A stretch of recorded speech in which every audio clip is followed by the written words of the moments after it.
notre série sur Éphésiens, le vrai vous, numéro 11 déjà, s'intitule « Révéler le mystère ». Dans cette étude de Éphésiens, surtout les chapitres 1 à 3, qu'on est en train de regarder ensemble assez en détail. Et aujourd'hui, donc, on va parler de révéler le mystère, le révéler ER, donc le verbe révéler. Et en fait, je pensais parler de l'Église en arrivant dans Éphésiens 3 et continuer sur le mystère de l'Église que Paul apporte à travers cet épître. Et il y a de ça, on a commencé à en parler. Mais en fait, d'une certaine façon, on va parler de l'Église, mais surtout sous un angle particulier, cet angle qui est, une fois encore, et c'est notre titre, révéler le mystère. Alors, Éphésiens, et on est arrivé au chapitre 3, donc on va tout simplement reprendre Éphésiens chapitre 3 et au verset 1er. Éphésiens 3, 1. À cause de cela, moi, Paul, le prisonnier de Christ pour vous les païens. Et il y a 3 petits points. Et je m'arrête tout de suite ici, parce que ça demande déjà un commentaire, une réflexion. Alors, à cause de cela, à cause de quoi ? À cause de ce qu'il vient de dire. Effectivement, c'est très simple. Vous savez, une des choses merveilleuses avec la parole de Dieu, c'est qu'en fait, c'est simple. Et on peut la lire et la comprendre simplement. Des fois, on veut tellement être profond, et en fait, c'est tellement profond qu'à la fin, plus personne n'a rien compris. Alors qu'en fait, quand on reste dans la simplicité, eh bien, on peut comprendre et on peut appliquer simplement ce que Dieu nous dit. Alors effectivement, à cause de cela, à cause de ce qui vient d'être dit, et dans la dernière session, on s'était arrêté là-dessus, ce qui vient d'être dit, c'est justement particulièrement le mystère de l'Église, de cette nouvelle race, j'avais osé dire, littéralement dans le texte, c'est l'homme nouveau, que Christ est venu en fait créer à travers le salut en réunissant toute l'humanité, juifs et non-juifs, à travers l'œuvre rédemptrice de Christ. En fait, nous sommes devenus le peuple de Dieu et une habitation de Dieu avec la notion, rappelez-vous, de foyer, de maison et aussi carrément d'un édifice. Et en fait, puisque Christ est venu pour réconcilier l'humanité avec Dieu et du coup nous réconcilier aussi les uns avec les autres parce qu'en Christ nous ne formons désormais plus qu'un, à cause de cela, Paul, prisonnier de Christ pour vous païens, et je suis obligé encore de m'arrêter, et en fait, j'avouerai que j'hésitais à intituler cette session prisonnier, mais je me suis dit, dans cette série, le vrai vous, si je vous dis que vous êtes prisonnier, vous risquez peut-être de mal le comprendre. Mais en fait, Paul ici se définit comme un prisonnier. Et évidemment, à plusieurs périodes de sa vie, il était littéralement en prison, mais autrement, il était dans la liberté qui est en Christ, et il n'était pas un prisonnier comme s'il était limité ou empêché de faire des choses, mais quand il dit Paul, prisonnier de Christ, ou dans certaines versions, ils disent prisonnier dans le Christ. Et en fait, c'est cette notion que, oui, on a la liberté, on peut vivre et choisir de marcher avec Dieu, mais en fait, Paul se sentait quelque part prisonnier dans le Christ ou prisonnier de Christ, au sens où très souvent on se dit que oui, on marche avec Dieu, on vit notre vie, c'est la liberté, là où est l'Esprit de Dieu, là la liberté, je fais ce que je veux, et même si je fais n'importe quoi, c'est pas grave, on demande pardon, et puis Dieu nous restaure, et puis allez, vive la liberté, et puis c'est, comme je dis parfois, c'est la fête au village, ou comme dirait quelqu'un, c'est la porte ouverte à toutes les fenêtres.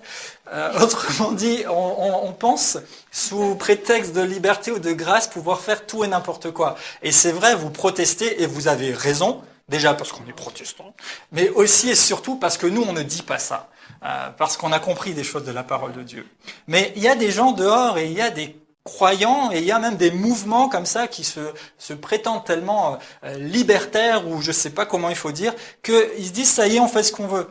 Et Paul ici ramène une vérité, il dit, moi Paul, en fait je suis prisonnier. Je me sens prisonnier, mais pas dans un sens négatif ou qui restreigne, mais en fait prisonnier de Christ ou prisonnier dans le Christ, parce qu'en fait quand nous appartenons au Seigneur, nous faisons maintenant des fonctions aussi, nous l'avons déjà vu, de témoins, d'ambassadeurs, et nous avons reçu une destinée, un appel de Dieu sur notre vie. Et en fait ce que je veux vous montrer ce matin, on va y aller au fil de ce texte et de ce commentaire, mais c'est que finalement le vrai vous, c'est vrai, est libre. il a été affranchi, il a été racheté, il a été pardonné, il a été scellé du Saint-Esprit et tout ce que nous avons étudié dans les sessions précédentes. Mais en fait, le vrai vous est aussi prisonnier de Christ, ou prisonnier dans le Christ. C'est-à-dire que le vrai vous, si j'ose dire, a été programmé ou a été conditionné pour accomplir l'œuvre de Dieu et pour révéler le message et la gloire et la puissance de Christ et en fait, disons-le carrément, pour révéler le mystère. Et donc Paul montre qu'il était prisonnier parce qu'en fait, et je l'ai vécu à certaines périodes pour tout vous dire, et je pense l'avoir déjà partagé parce qu'on parle vraiment en liberté dans la simplicité, mais je suis pas bien vieux encore, merci Seigneur, mais ça fait quelques années quand même que j'ai la grâce de servir Dieu et d'exercer le ministère dans différents contextes et j'ai vécu des choses différentes. Et c'est vrai qu'il y a eu certaines périodes où j'avais envie d'arrêter et de laisser. Et de dire, bon, c'est bon, maintenant, je vais vivre ma vie, je vais profiter un peu de ma jeunesse et de mes enfants et de ma famille, etc. Mais vous pouvez faire ce que vous voulez et je suis sûr que plusieurs ici et ceux qui suivent cet enseignement, vous serez obligés d'être d'accord avec moi. En fait, vous êtes prisonniers de Christ. Et même si vous voulez arrêter, vous ne pouvez pas. Tôt ou tard, il y a quelque chose qui vous ramène parce que le vrai vous est prisonnier de Christ. Et en fait, le faux vous, c'est-à-dire votre être toujours influencé par les choses de la terre et par les raisonnements humains et contre lequel nous travaillons et nous laissons nos pensées être renouvelées, pourrait vouloir faire autre chose, mais le vrai vous, au fond, il est prisonnier, il est attaché à l'œuvre de Christ. Et du coup, quoi que vous fassiez, tôt ou tard, vous ne pouvez pas faire autrement que de recommencer.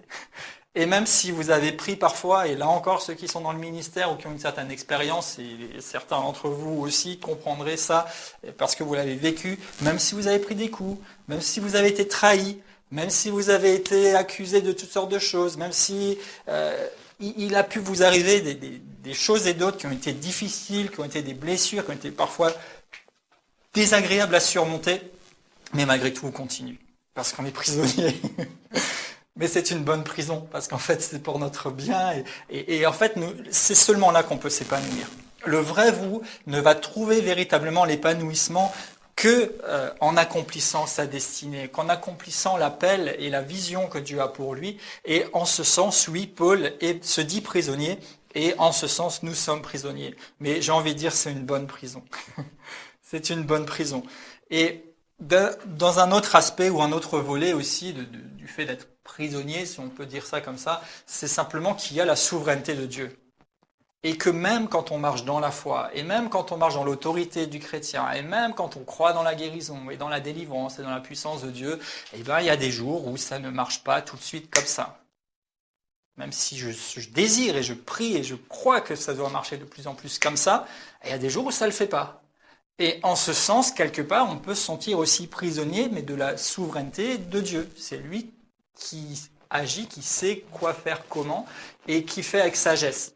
Et si vous avez fait un peu de chemin, vous pouvez vous rendre compte parfois que vous auriez voulu des choses tout de suite, mais avec du recul, on se dit, c'est finalement pas plus mal, soit que je ne les ai jamais eues, et merci Seigneur de ne pas me l'avoir donné, ou soit que je ne l'ai pas eu tout de suite, parce que j'aurais peut-être pas gérer les choses de la bonne façon, ou peut-être qu'il y avait encore des choses nécessaires en cours de route pour que ça prenne vraiment tout son goût, tout son parfum et toute sa splendeur et que ça serve vraiment à la gloire de Dieu.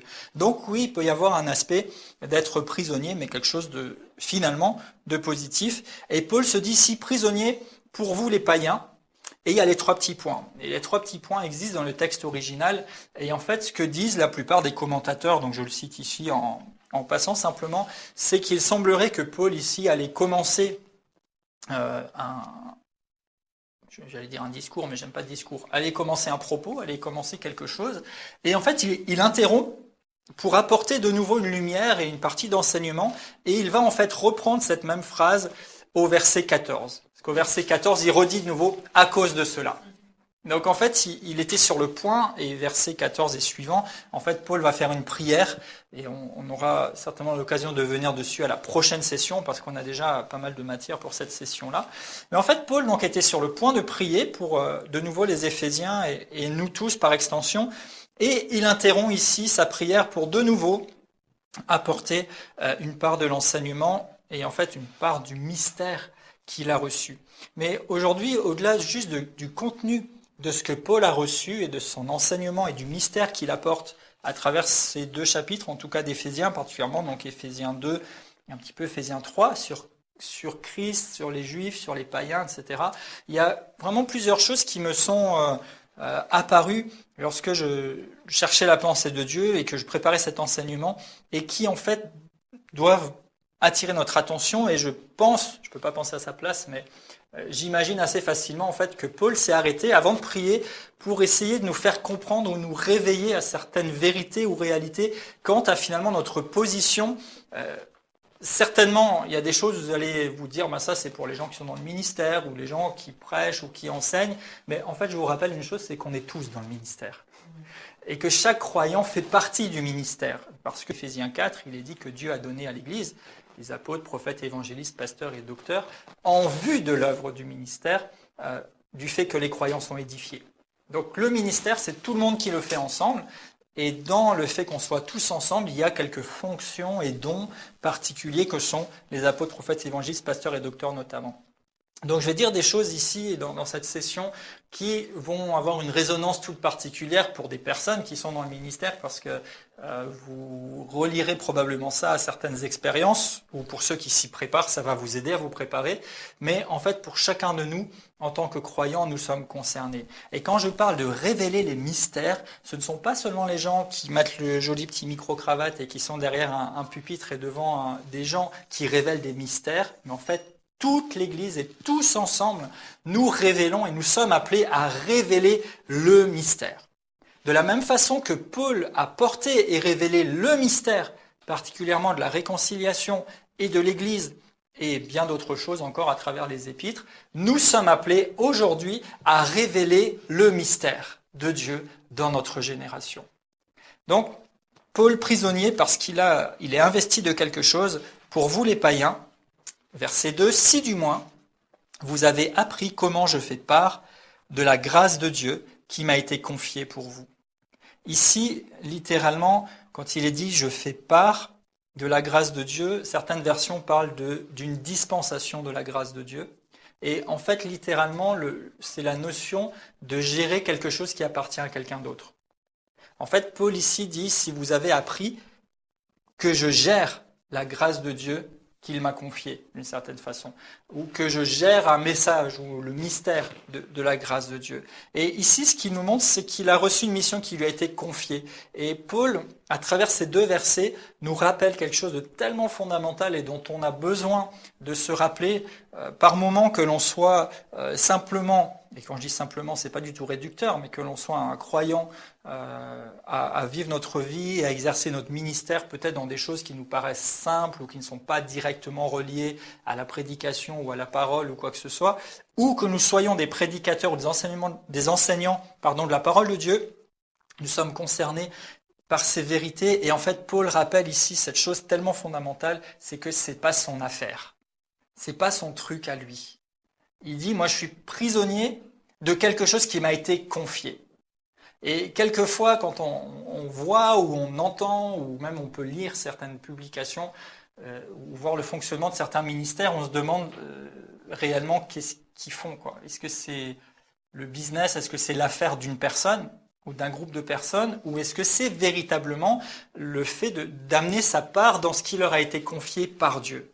Et souvent, on peut se poser la question, et je vous invite à le faire, vous qui suivez cet enseignement, à se dire, mais véritablement, comment je me positionne, comment je communique, et est-ce que, comme Paul, véritablement, j'ai ce sentiment et cette conviction, et je me rappelle de la responsabilité que Dieu m'ait confié quelque chose à partager aux autres, ou bien est-ce que je me suis peut-être laissé emporter un peu dans la tentation qui peut se présenter de développer mon église, mon ministère, mon réseau, mon association, et même si un réseau, une église, un ministère, une association, c'est très bien, heureusement que ça existe parce que ça permet d'encadrer et de communiquer le message, mais en fait, c'est pas une finalité en soi, ça doit être que des véhicules pour porter ce que Dieu nous a confié.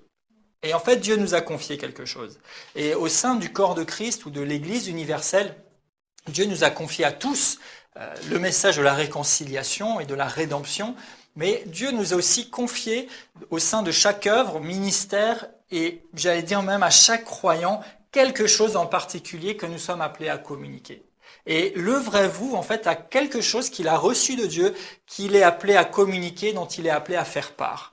C'est pour ça aussi que l'Écriture nous dit que qu'il y a diversité de dons, diversité d'opérations, et pourtant le même esprit qui opère tout en tous.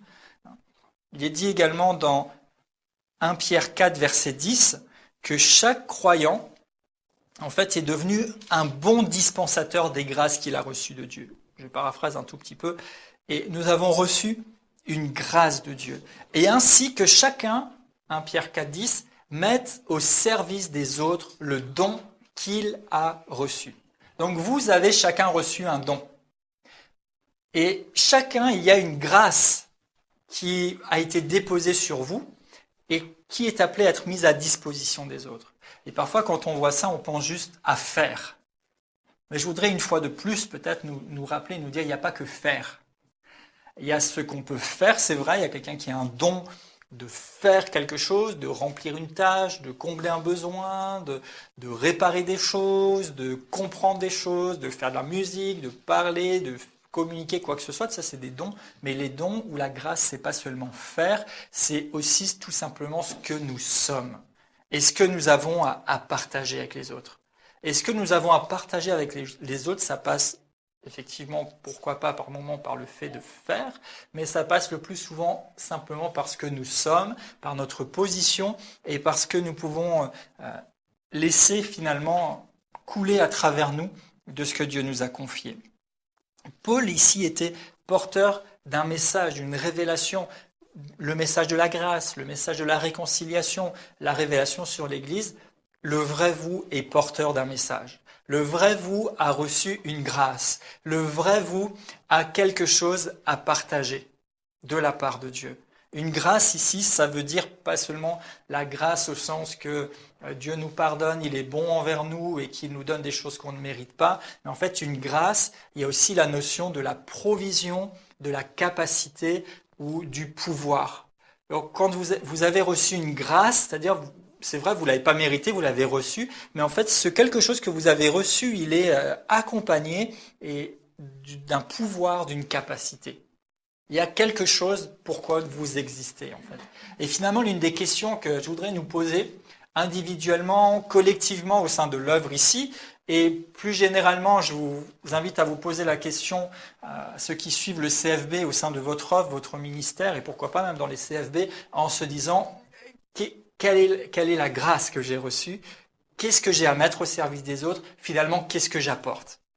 Et l'un des aspects de la vision de cette œuvre ici, au Centre chrétien, c'est d'apporter quelque chose qu'on ne trouve nulle part ailleurs. Et en fait, ça colle exactement avec le message que j'ai à cœur aujourd'hui, que je vous partage, c'est finalement, c'est quoi ce quelque chose qu'on trouve nulle part ailleurs et que nous portons?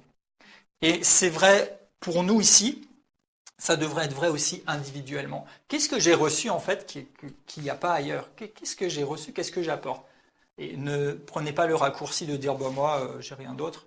Vous avez reçu quelque chose. Et vous avez la responsabilité de le porter parce que ça ne vous appartient même pas à vous.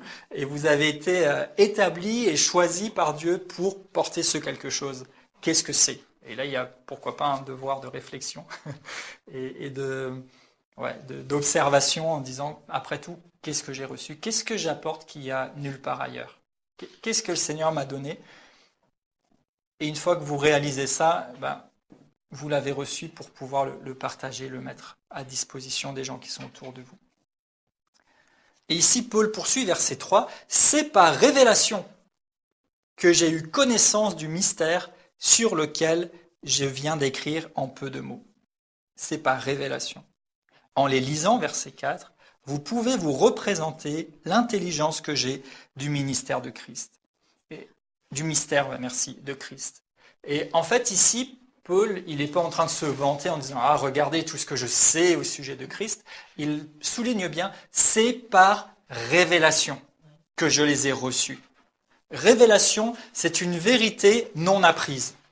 C'est quelque chose, en fait, qui vient à vous, ou on pourrait même dire, pour moi, qui s'impose à vous. Quand vous recevez une révélation, vous ne pouvez pas l'apprendre. Vous pouvez pas c'est pas le fruit d'une déduction, ou d'une logique, ou d'une d'une équation mathématique ou quoi que ce soit. La révélation, c'est quelque chose qui vient d'ailleurs. Oula, d'ailleurs. Qui vient d'en haut, qui vient du Père, et qui vient en vous, c'est par révélation. Donc là aussi, vous avez quelque chose à partager. Ce quelque chose est le fruit d'une révélation. Quelle révélation vous avez de Christ? Quelle révélation vous avez reçue et qui demeure en vous? Quelle révélation? Si quelqu'un a quelque chose à apporter, si j'ai quelque chose à apporter dans ma vie personnelle ou à travers mon ministère, si le CFB Parole de foi a un message et quelque chose à apporter, c'est parce qu'à un moment donné, il y a eu révélation. Et j'ai envie de mettre au pluriel. Et cette révélation, nous avons reçu quelque chose, et ici, en tout cas, pour vous qui nous suivez, je vous assure que nous sommes largement conscients que c'est beaucoup plus grand que nous. C'est tellement plus grand que nous et ça ne nous appartient pas. Et nous considérons, en tout cas je considère, alors même que je m'adresse à vous, comme une responsabilité et quelque part un privilège et une grâce aussi de porter quelque chose qui dépasse tellement ma simple personne. Et il y a eu révélation. Et c'est à cause de la révélation que nous avons quelque chose à transmettre et que ce que nous transmettons produit. Et je ne voudrais pas faire trop de parenthèses parce que le temps nous est toujours compté, mais à travers les CFB, depuis toutes ces années qu'ils sont diffusés, il y a de tels témoignages. Il y a des ministères qui sont sortis de là, il y a des églises, il y a des dispensaires, il y a beaucoup de choses qui ont été stimulées. Et bien sûr que c'est des personnes qui se sont mis à disposition de Dieu et qui ont obéi pour elles-mêmes, mais c'est aussi parce que la révélation qui a été communiquée au CFB et à travers le CFB a produit quelque chose. Et je l'ai vu moi-même en animant plusieurs fois des CFB quand on était dans d'autres régions ou même ici en Alsace et quand on diplômait ces étudiants, j'ai le souvenir de cette cérémonie, il y a quelque chose de particulier et on voit les gens témoigner et partir avec vraiment quelque chose qui ne peut pas être produit seulement par un apprentissage humain.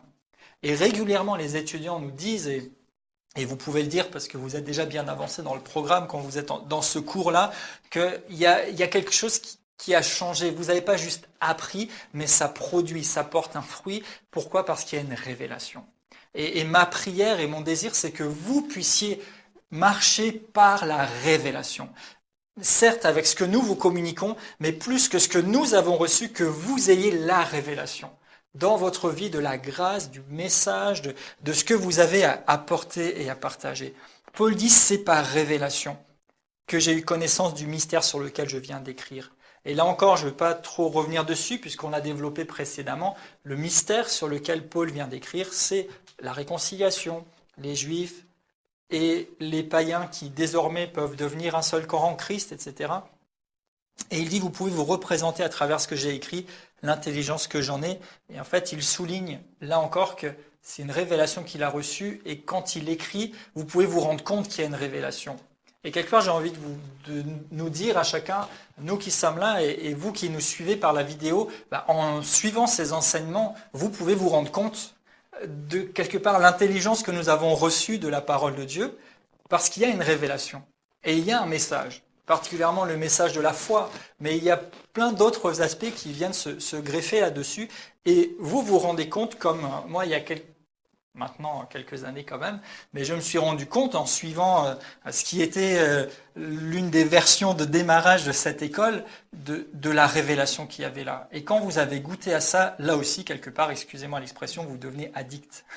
Et vous en devenez prisonnier. Vous ne pouvez plus vous contenter de moins que ça, parce qu'il y a quelque chose, et il y a cette recherche, cet appel en vous, et si vous vous en débranchez, vous êtes en manque. Parce que quand vous avez goûté à une dimension de révélation et de connaissance, eh bien vous avez besoin de pas moins que ça. Et c'est bon comme ça. Paul lui-même, il dit, moi je suis prisonnier. Paul, à un moment, il ne pouvait pas revenir à toutes ces grandes études de la loi qu'il avait faites quand il était un bon disciple de la synagogue et de la tradition juive. Il était poussé et stimulé à avancer dans le mystère et la révélation qu'il avait de Christ. Et merci Seigneur pour son obéissance, puisqu'aujourd'hui nous avons un gros morceau du Nouveau Testament et surtout notre nourriture à nous la plus consistante que sont les épîtres, qui nous aident et qui nous permettent d'être éclairés toujours et encore sur les mystères de Christ. des centaines d'années plus tard. Et nous aussi, nous devons continuer d'avancer dans la révélation. Et je vais y venir tout de suite dans la révélation qu'a eu Paul et qu'ont eu nos prédécesseurs.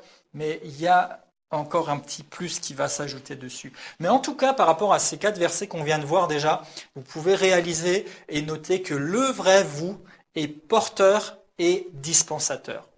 C'est-à-dire que vous portez quelque chose et vous êtes supposé le dispenser, c'est-à-dire le partager, le mettre à disposition.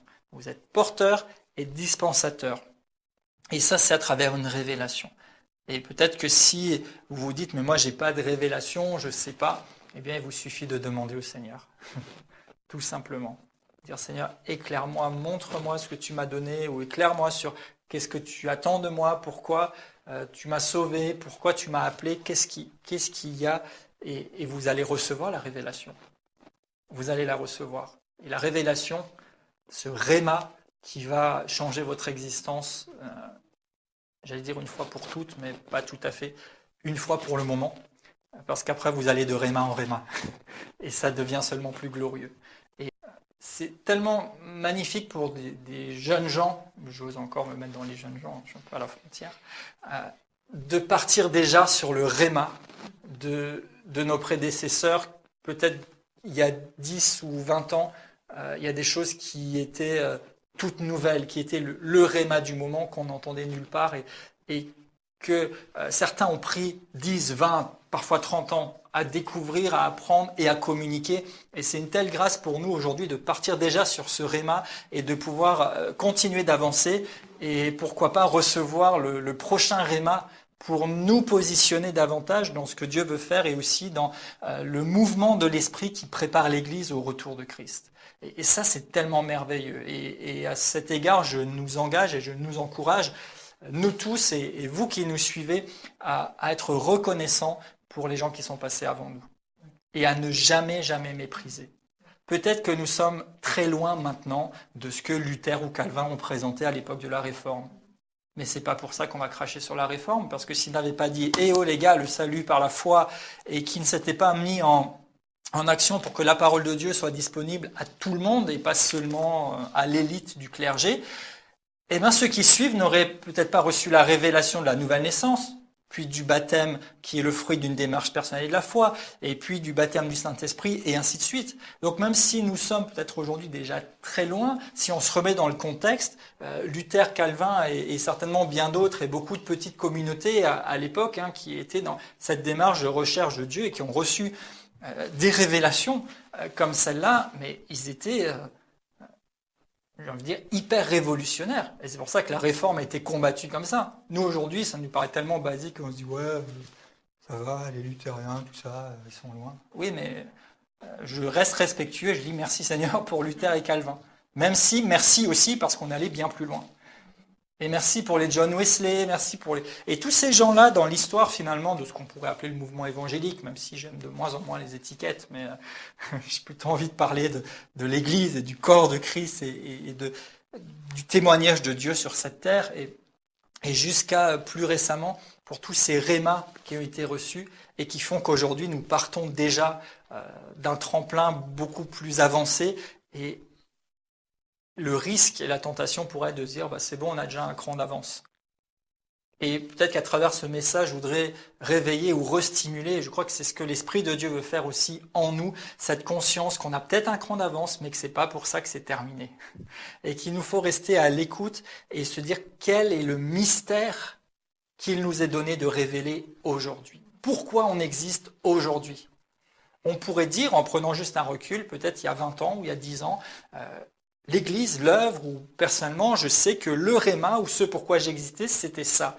Mais est-ce qu'aujourd'hui, sans pour autant annuler ou changer ce qui a été, pourquoi on existe aujourd'hui? Parce que peut-être qu'entre il y a 20 ans et aujourd'hui, le réma qui était notre, si j'ose dire, exclusivité, parce que Dieu nous avait donné ça particulièrement et qu'on le communiquait, il s'est largement répandu.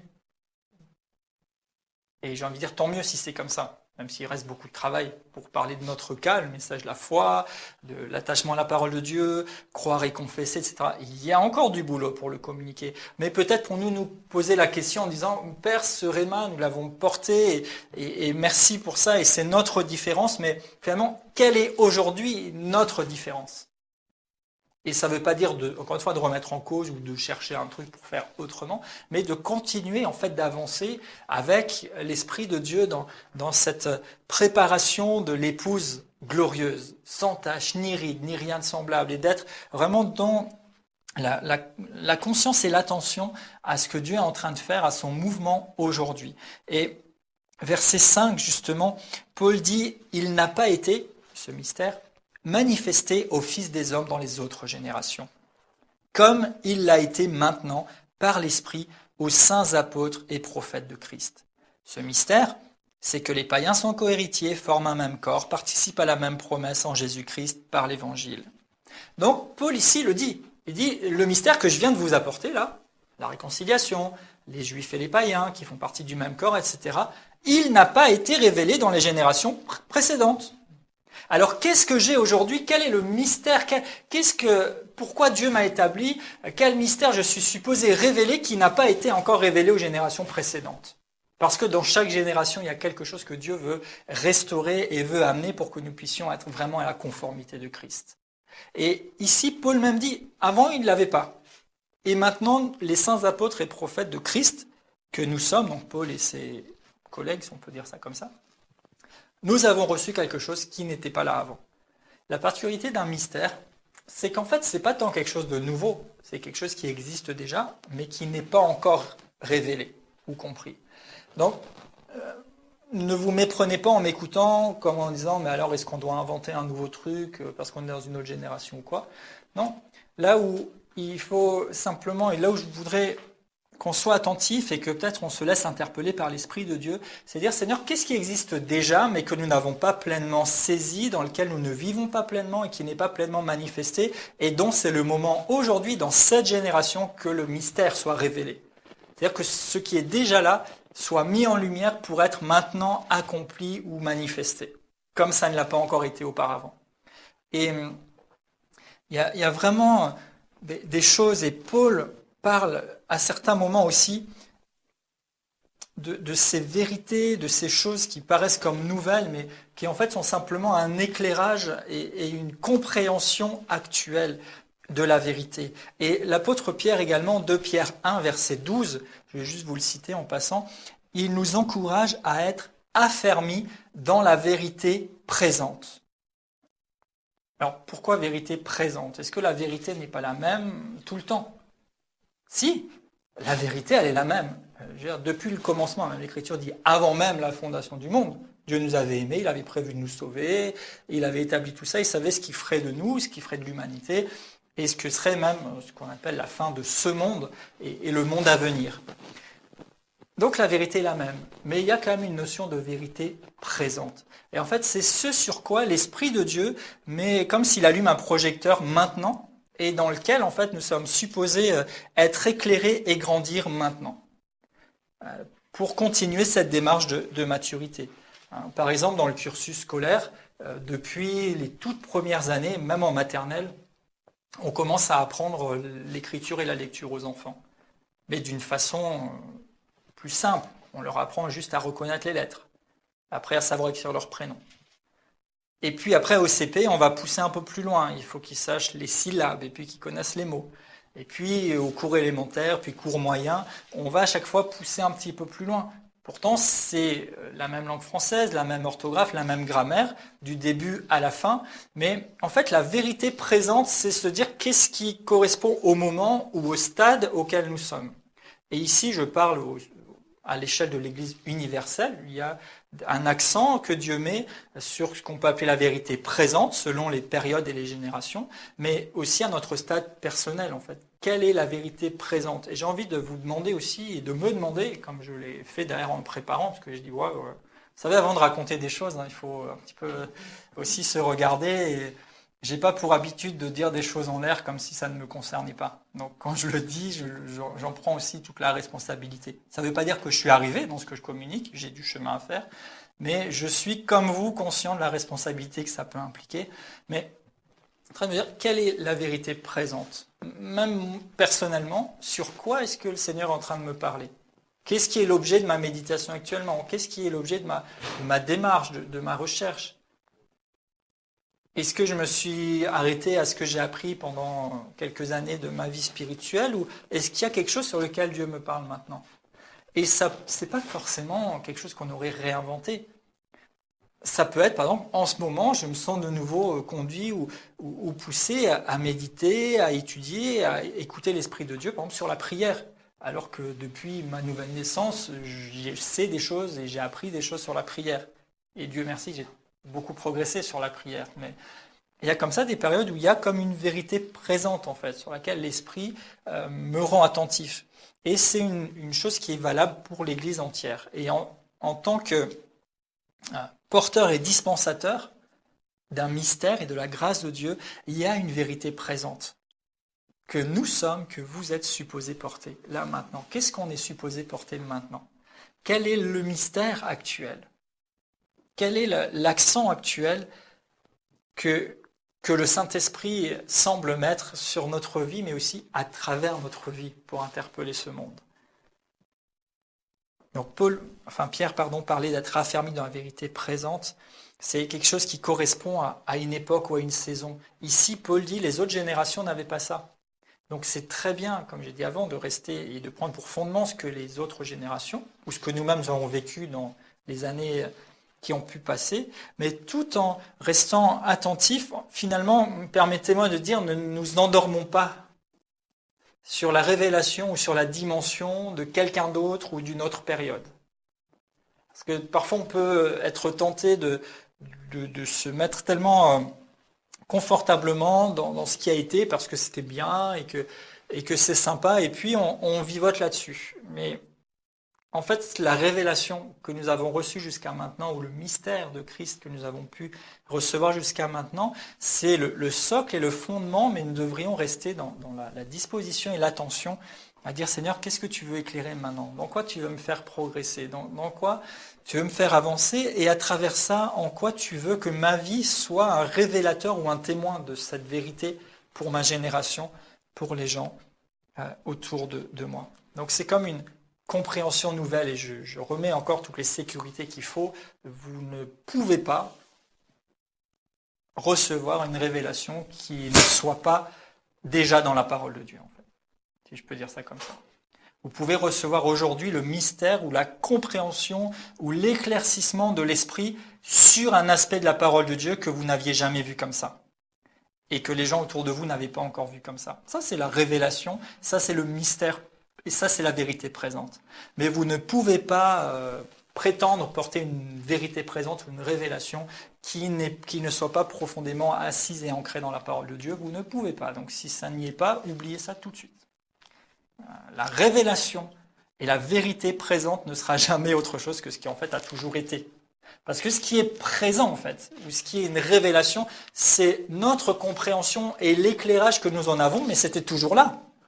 Et si on regarde un peu l'histoire de l'Église, j'en parle parfois parce que c'est tellement représentatif, entre l'Église dite primitive et puis ce qui s'est passé au Moyen-Âge et même ce qui a pu se passer encore dans les derniers siècles, il y a un gros décalage. C'est pas que Dieu ait changé, c'est qu'en fait l'humanité a cheminé pas forcément dans la bonne direction.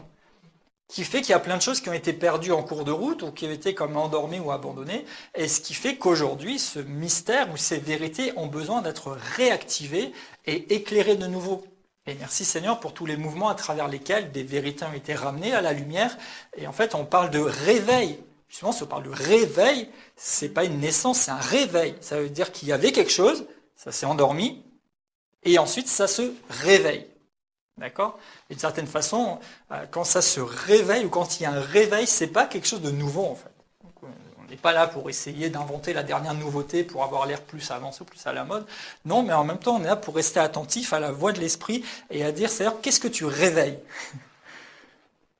Mais qui existe déjà. Il n'y a aucun autre fondement qui doive être posé que celui qui a déjà été posé, c'est Christ. C'est simple, hein. Donc voilà, si vous avez besoin de vérifier, vérifiez avant et ne prétendez pas porter une vérité présente qui ne le serait pas ou qui serait une supercherie. D'accord ? En tout cas, le vrai vous, j'ai dit tout à l'heure, vous êtes porteur et dispensateur de quelque chose. Et en fait, je pousse un peu plus loin en disant que le vrai vous incarne et transmet la vérité présente. Le vrai vous incarne et transmet la vérité présente. Ce mystère, si vous voulez. Alors, incarner ou transmettre, et je souligne volontairement la nuance, ce qui finalement prévaut sur tout le reste, c'est d'incarner, d'être, de vivre la révélation que nous avons reçue, ou le mystère dans lequel Dieu nous attire. Et ensuite, on a quelque chose à transmettre. C'est pas tant tout ce qu'on peut dire ou même faire qui est important, c'est déjà le fait d'incarner, c'est-à-dire de vivre, oui, d'expérimenter, que ça fasse véritablement partie de nous. Le mystère que Paul portait, c'était cette réconciliation avec Dieu et la réconciliation entre les hommes pour former un seul corps, l'Église, et il a beaucoup enseigné sur comment l'Église doit fonctionner, sur quelle est la vérité spirituelle sur l'Église et sur notre vie de croyants nés de nouveau, etc. Et il a incarné tout ça aussi. Il a vécu parmi les croyants. Il a lui-même travaillé dur pour que le témoignage continue de se développer. Il a écrit quand même, il fallait écrire tout ça. Alors des fois, il a dicté. Il y a quand même du boulot, hein. Il y a tout le temps aussi de réflexion et de préparation.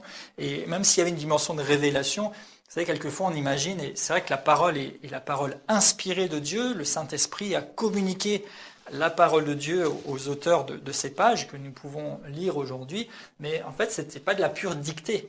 Dieu leur a parlé, mais ils avaient le travail de formuler la chose. Bien sûr, inspirés, accompagnés par l'Esprit, mais ce n'est pas comme s'ils ont pris le stylo et puis Dieu dit... c'est pas de la dictée, c'est Dieu les a inspirés. Donc il y a un gros boulot littéraire là. Et Paul, bravo, tu as fait du boulot. Je ne sais pas comment il faisait, entre écrire tout ça. Alors, c'est vrai qu'il avait des périodes en prison physique, et en un sens, c'est pas plus mal, parce qu'on commence à le bloquer, il avait que ça à faire, il avait le temps d'écrire. Mais il a voyagé, si vous regardez un peu les cartes qu'il y a souvent dans les Bibles imprimées, vous pouvez voir tout ce qu'il a fait comme voyage, et puis il a enseigné dans les églises, et il a formé des gens, et il a fait tant de choses. Pour moi, il a même le temps de travailler, parce qu'il fallait aussi qu'il mange, hein.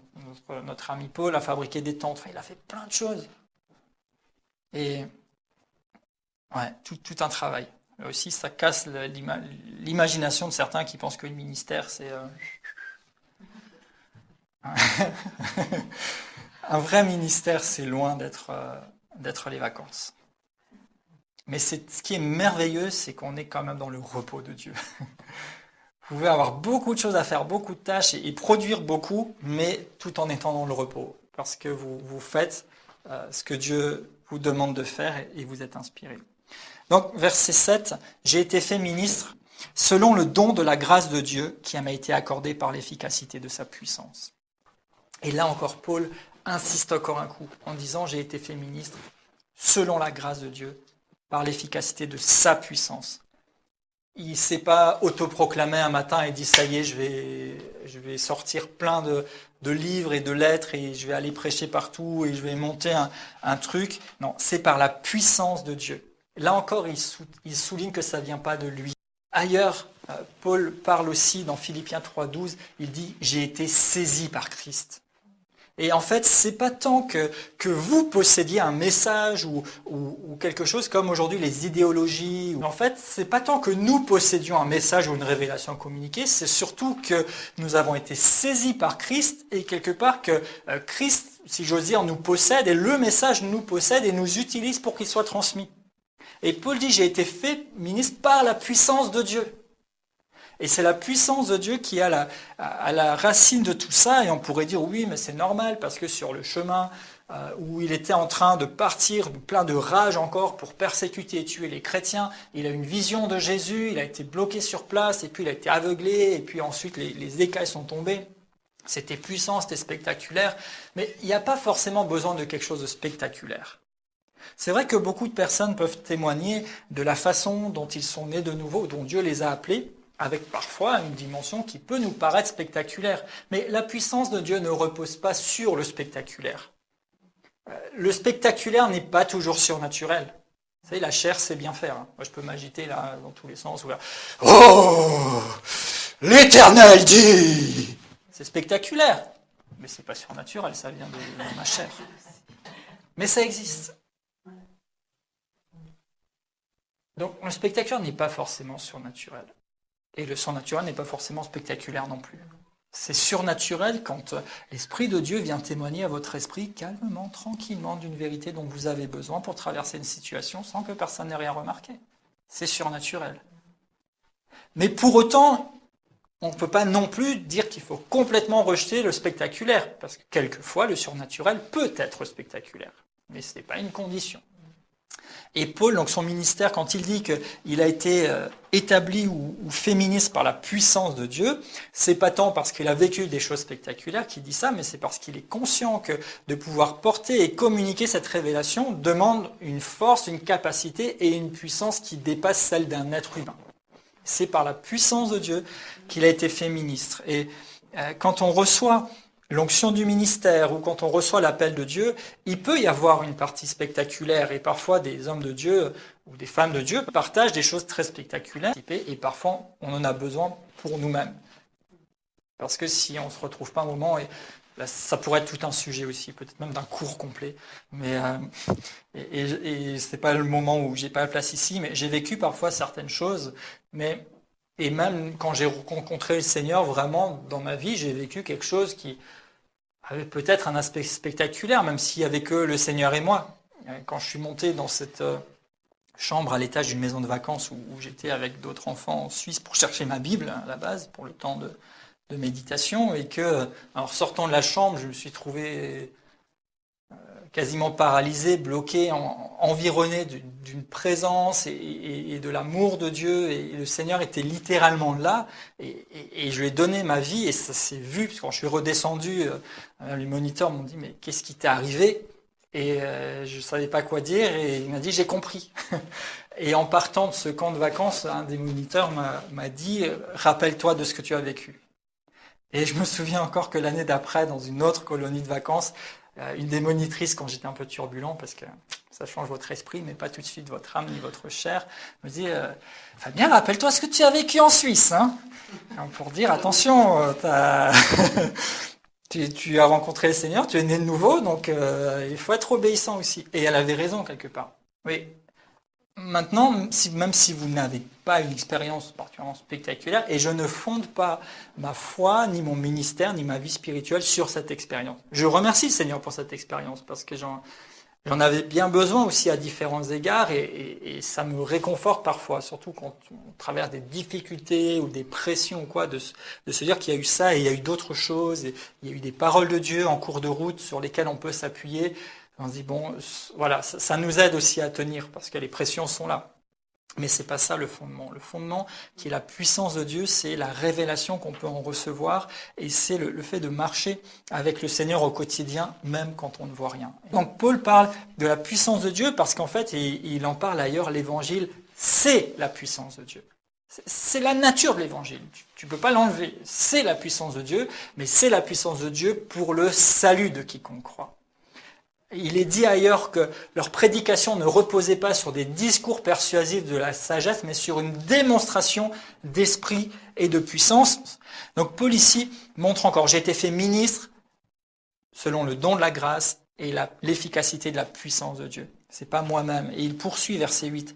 À moi qui suis le moindre de tous les saints, cette grâce a été accordée d'annoncer aux païens les richesses incompréhensibles de Christ, et de mettre en lumière le moyen de faire connaître le mystère caché de toute éternité en Dieu, qui a créé toutes choses. Paul n'a pas de problème d'infériorité. Il était sûr de lui, il n'y a pas de problème.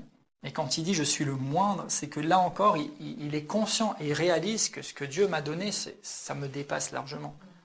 Il me demande de le gérer, de le partager, de le vivre, mais c'est beaucoup plus que ce qui pourrait venir de moi.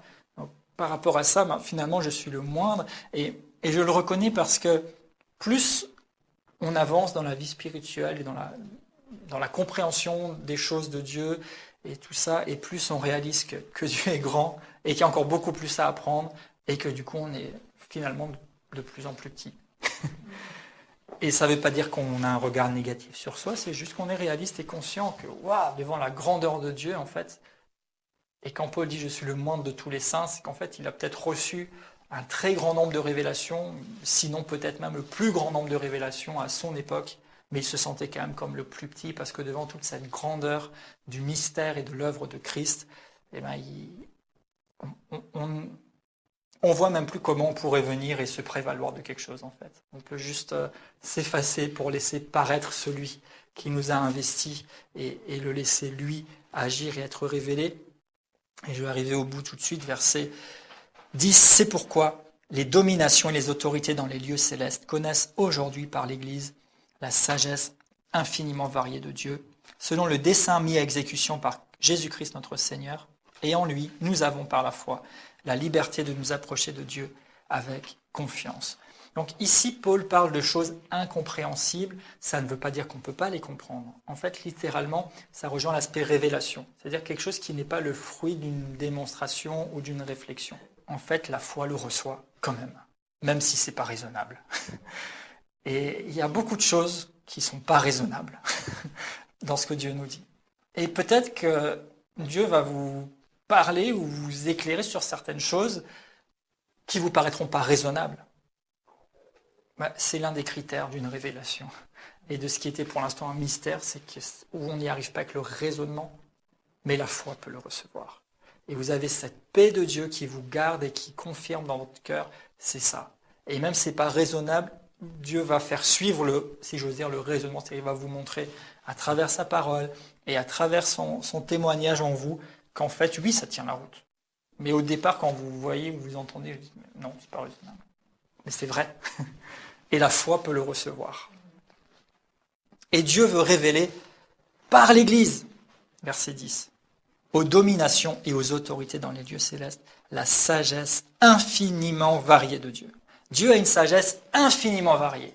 Et à travers l'Église, c'est vrai, l'ensemble, mais chaque pierre vivante que vous êtes, que nous sommes, il veut révéler finalement une des facettes de sa sagesse. Ce qui fait que quand on regarde l'Église, quand les dominations regardent l'Église, et quand le monde spirituel et le monde physique aussi regardent l'Église, en fait, il y aura plein de facettes de la sagesse infiniment variée de Dieu, parce que nous portons chacun une part du mystère de Christ, et alors que nous le faisons briller, que nous le révélons, le monde peut voir la sagesse infiniment variée de Dieu à travers son corps, l'Église. Il y a beaucoup plus de choses, et quand je fais des formations de communication, j'en parle. Il y a ce qu'on dit, qui est important, mais il y a tout ce qu'on appelle le non-verbal. Les gestes, les attitudes, juste la façon d'être, la façon de vivre, de se comporter, qui parlent autant, voire plus, que ce qu'on dit.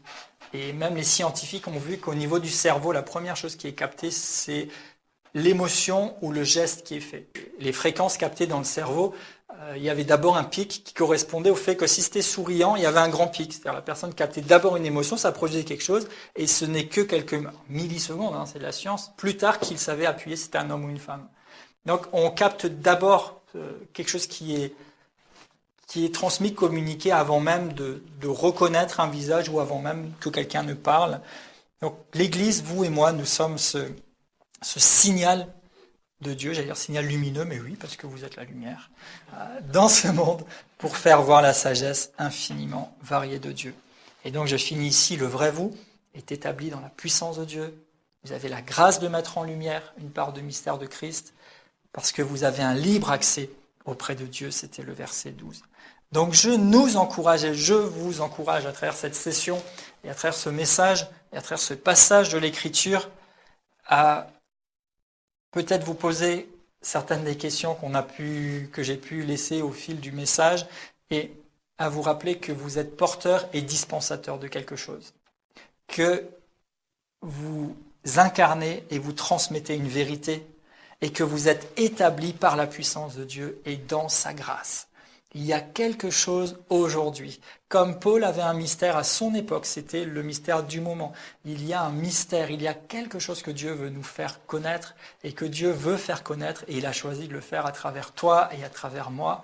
Et notre part, c'est simplement de de nous disposer, et si nous ne savons pas, eh bien simplement de demander au Père la révélation, et il va nous éclairer, nous faire comprendre et nous positionner pour que ça brille tout simplement, et que le message soit communiqué à travers notre vie.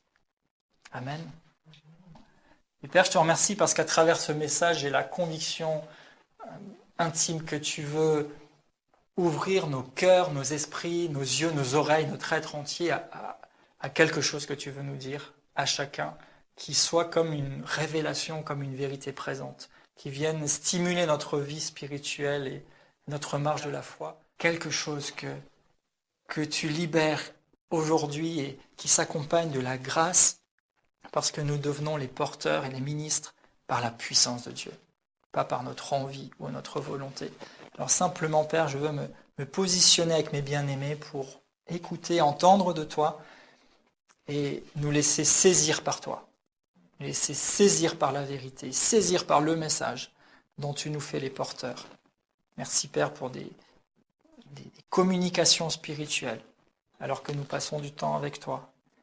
Merci Seigneur parce qu'en chacun de nous qui sommes là, à chaque personne qui entend ma voix, le vrai nous, ce porteur d'un mystère aujourd'hui, ce porteur qui incarne et proclame une vérité présentée et fait briller ta lumière, se lève. Et ta lumière à travers nous brille sur ceux qui sont assis dans les ténèbres. Aujourd'hui, avec ce qu'il faut maintenant, une parole à propos, la parole du moment, qui soit ce déclencheur pour notre environnement qui a tellement besoin de toi, Seigneur. Merci, Père, que le monde physique et spirituel connaisse par l'Église la richesse infiniment variée de Dieu. Merci parce que tu nous rends forts. Seigneur, nous sommes oints, nous sommes pourvus, nous sommes efficaces, capables, établis dans la puissance et opérants dans la puissance pour tous les domaines de notre vie. Seigneur, que tu viennes nous parler. Je sais que tu nous parles, mais Seigneur, on veut juste ouvrir notre esprit et que dans les moments à venir, véritablement la révélation, comme dit le psalmiste, de tes paroles nous éclaire et nous donne de l'intelligence. Je te remercie, Père, pour les rémas. C'est comme si ça flottait dans l'atmosphère et nous les attirons maintenant au nom de Jésus. Amen. Merci, Père. Amen.